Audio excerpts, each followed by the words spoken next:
India wins freedom. Maulana Abul Kalam Azad, publisher Orient Black Swan.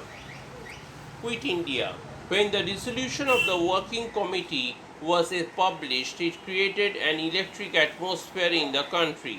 People did not pause to consider what the implications were, but felt that at last Congress was launching a mass movement to make the British quit India.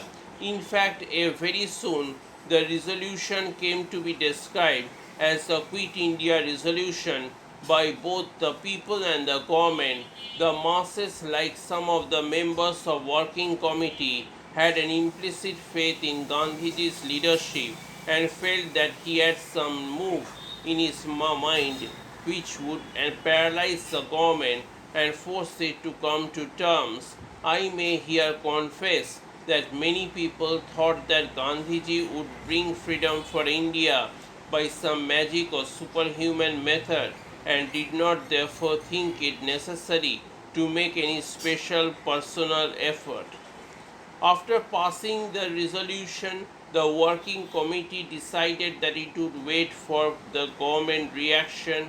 If the government accepted the demand or at least showed a conciliatory attitude, there would be scope for further discussions. On the other hand, the government rejected the demand of struggle would be launched under Gandhiji's leadership. I had little doubt in my mind what the government would refuse to negotiate under a duress. My anticipation was justified by the course of events. A very large dawn concourse of the foreign press had come to Wardha as they are anxious to know what the working committee would decide. On 15 July, Gandhiji held a press conference in reply to a question. He said that if the movement were launched, it would be a non-violent rebellion against British power. I must confess that I felt unhappy about the whole situation. I did not oppose the resolution urging the direct action, but I was not very hopeful about its outcome. After the resolution was passed, Mahadev Desai told Miss Slade, known in India as Meera Ben, that she should go and meet the Viceroy and explain to him the purport of the resolution. It was suggested that she should also try to give an account of the nature of proposed movement and how it would work.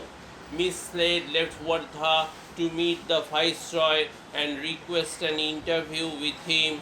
The private secretary to the Viceroy replied that since Gandhiji had declared that he was thinking in terms of rebellion, the Viceroy was not prepared to grant her an interview.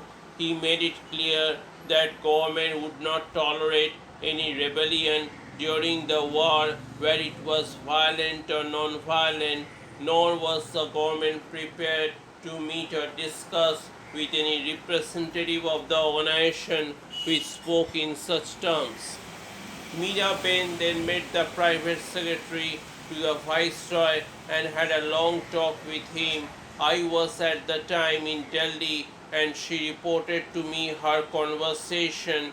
She then went back to Wardha and described the interview to Gandhiji. Soon after this, Mahadev Desai issued a statement. There appeared to be some misunderstanding about Gandhiji's intention. He said that it was not correct to say that Gandhiji had described the proposed movement as an open, non-violent rebellion.